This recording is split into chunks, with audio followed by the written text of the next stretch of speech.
HomeKit is continuously growing and expanding. There are new products being released constantly. And so in this video, I'm going to show you some of my favorite HomeKit accessories that I just recently picked up in order to convert my home from what was a exclusively Google home into now an Apple HomeKit home. So the newish HomePod Mini is where we're going to start, and it's the epicenter of my HomeKit world right now. It acts as a hub and control center for when I want to ask Siri to interact with some of the HomeKit products that I have.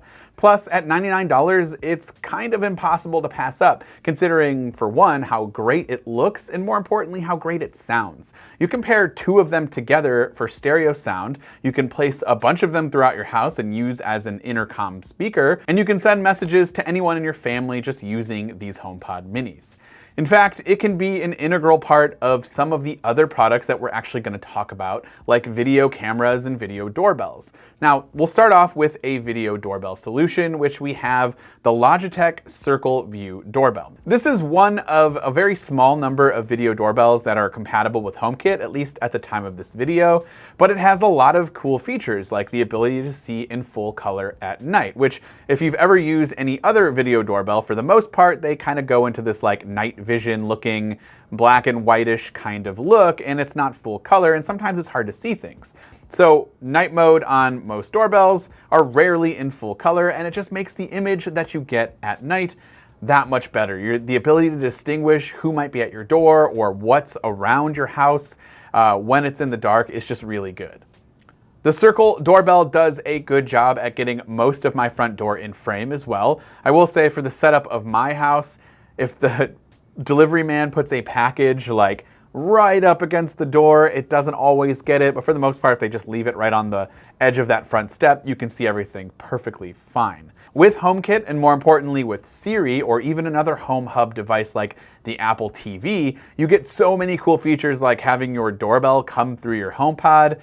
So Siri will announce who's at your door, or it'll just do a doorbell chime if it doesn't know who it is.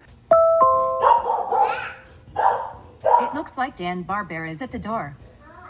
And then on your Apple TV, as you can see here, if we're just watching a TV show, for example, and someone rings the doorbell, like myself in this case, I just popped up on the screen. Nothing happened, it just did it automatically, and then you can enter into full screen mode if you need to see more details or whatever it might be. And you can also ask Siri to show you the front door or any other HomeKit camera that you have hooked up to HomeKit at any time. You just ask Siri to show you whatever camera you named it, and it'll just show up on your TV, which is really, really cool. Now, speaking of other cameras, Logitech does have a Circle View camera, so naturally I picked one of those up as well, and I use a couple of them throughout my house. They replaced my Google Nest cameras that I was currently using with Google Home. This is a very small and minimal footprint for one of these cameras, and the video quality is actually pretty good. Now, I've tested, again, a bunch of other cameras, more specifically the Nest Cam and the Nest IQ, and you're getting a pretty good image that's pretty close in most situations, and they're not that far off for sometimes, hundreds of dollars less. You can obviously view your Circle View camera or any other camera that's HomeKit enabled inside of the Home app, on your TV, etc., like we just talked about. And with HomeKit video recording, your video feed will be stored in the cloud so that you can easily access footage when you might need it. There's also a cheaper option available that I do want to touch on real quick, and it comes from Ecobee with their smart camera and voice control.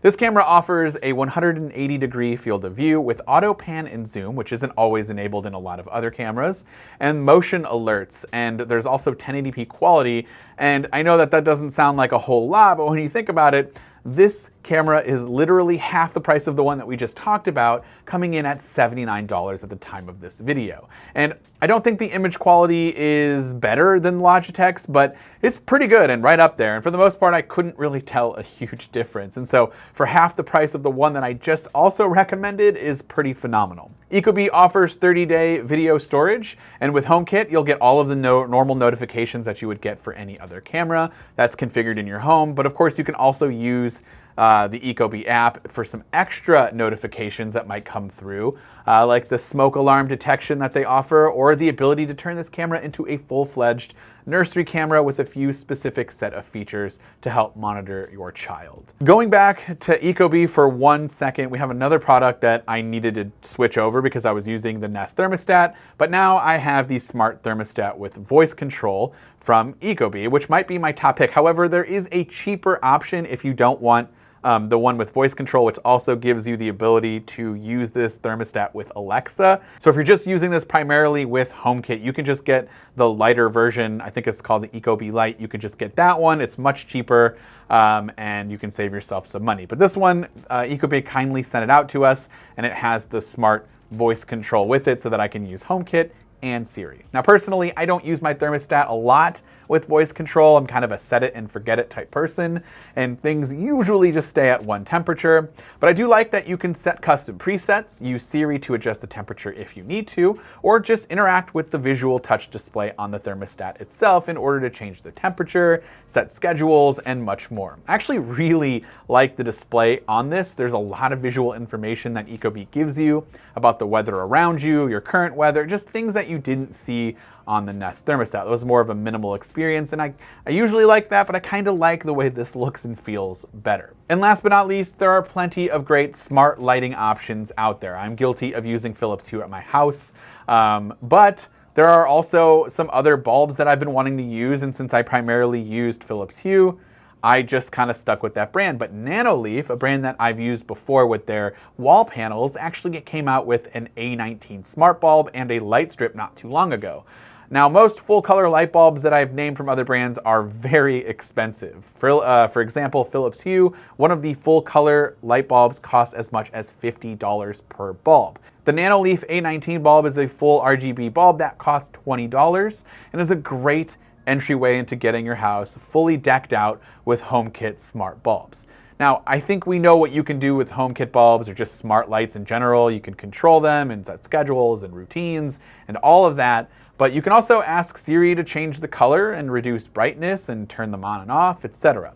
Apple also recently added an adaptive brightness feature in HomeKit where your lights will adjust not only on how bright your lights will get, but color temperature throughout your day, etc. Now, the light strip from Nanoleaf is also an extremely affordable accessory that just adds a bit of flair and a unique accent to any home entertainment setup, your desk, gaming setups, whatever you might want to add a light strip to. And I highly recommend checking out any of these products that were featured in this video, but of course, I'd also love to know what products you think I should check out in the comments down below. Like I said, I'm pretty new to HomeKit. I used to use it just kind of here at the studio, but now I'm transitioning my home into a HomeKit home, so I would love to know what you think I should pick up in those comments down below. This has been Dan with Mac Rumors. Thanks so much for watching, and I hope to see you around in the next video.